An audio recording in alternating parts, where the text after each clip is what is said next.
Bismillahirrahmanirrahim. Assalamualaikum warahmatullahi wabarakatuh. Syukur alhamdulillah kita bisa berjumpa lagi di channel ini. Shalawat dan salam selalu dan tetap tercurahkan kepada junjungan kita Nabi besar Muhammad sallallahu alaihi wasallam. Allahumma sholli ala sayyidina Muhammad wa ala ali sayyidina Muhammad. Harapan dan doa saya semoga saudaraku semuanya selalu diberikan kesehatan, dilapangkan rizkinya dan diampuni dosa-dosanya. Amin ya robbal alamin. Sahabat beriman, berwudu merupakan salah satu amalan yang agung dalam ajaran Islam. Amalan ini menjadi salah satu hal penting dan sangat krusial bagi setiap muslim yang ingin melaksanakan sholat. Namun sebelum lanjut, sudilah kiranya Anda untuk mensubscribe channel kecil kami agar bisa menjadi besar manfaatnya dan dapat terus menyiarkan kajian-kajian tentang Islam. Terima kasih.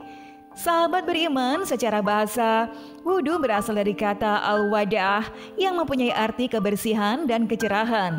Sedangkan menurut istilah, wudu ialah kegiatan bersuci menggunakan air untuk membersihkan anggota tubuh tertentu seperti wajah, dua tangan, kepala, dan kedua kaki untuk menghilangkan hadas.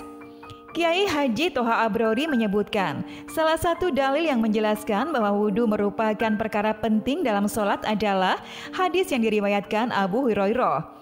Tidak diterima sholat seseorang dari kalian apabila ia berhadas hingga ia berwudu. Hadis riwayat Bukhari dan Muslim. Dari hadis di atas, para ulama sepakat bahwa tidak sah sholat seseorang jika ia tidak berwudu. Maka sudah selayaknya bagi setiap muslim untuk memberi perhatian yang besar terhadap permasalahan bersuci dengan berusaha memperbaiki cara wudu yang benar. Sahabat beriman yang dirahmati Allah, berikut kesalahan dalam berwudu yang dikutip dari buku Dahsyatnya Air Wudu oleh Saiful Anwar Al-Batawi. Yang pertama adalah melafalkan niat wudu.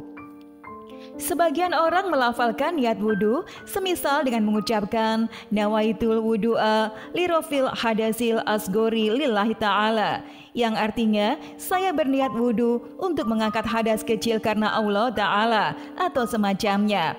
Padahal Nabi Muhammad SAW tidak pernah mencontohkan melafalkan niat sebelum wudu, dan niat itu adalah amalan di hati. Mengeraskan bacaan niat tidaklah wajib dan tidak pula sunnah dengan kesepakatan seluruh ulama. Imam Ibnu Abil Is Al-Hanafi mengatakan tidak ada seorang imam pun, baik itu Asy-Syafi'i atau selain beliau, yang mensyaratkan pelafalan niat. Niat itu tempatnya di hati berdasarkan kesepakatan mereka atau para imam. Selagi niat itu adalah amalan hati dan mudah, maka tidak perlu dipersulit dengan adanya etika dan kemauan dalam hati untuk melakukan wudhu, untuk melakukan sholat atau yang lainnya, maka itu sudahlah niat yang sah dalam berwudhu.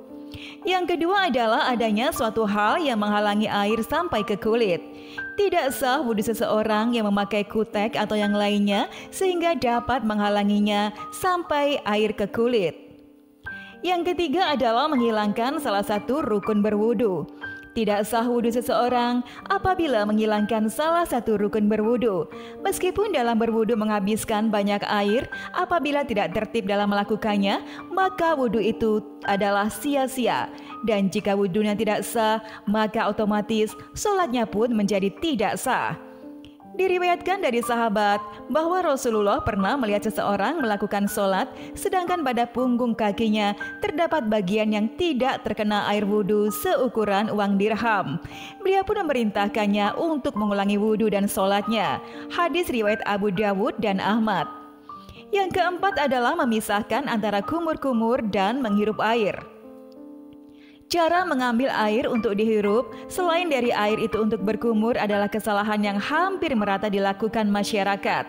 Cara yang benar dijelaskan dalam hadis Nabi tentang 3 cara dalam berkumur-kumur dan menghirup air, yakni yang pertama adalah berkumur-kumur dan menghirup air secara bersamaan.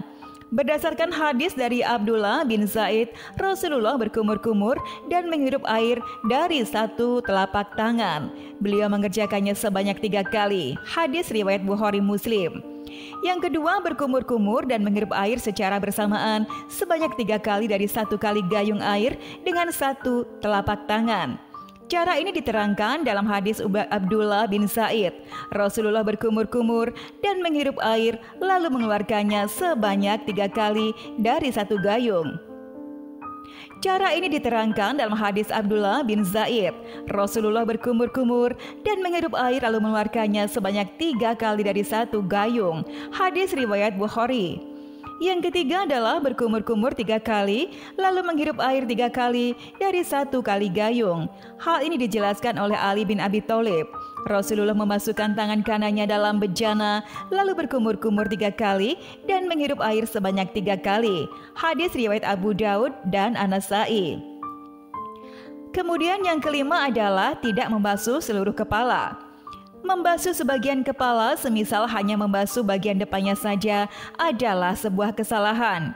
Padahal dalam surat Al-Maidah ayat 6 disebutkan, "Dan basuhlah kepalamu."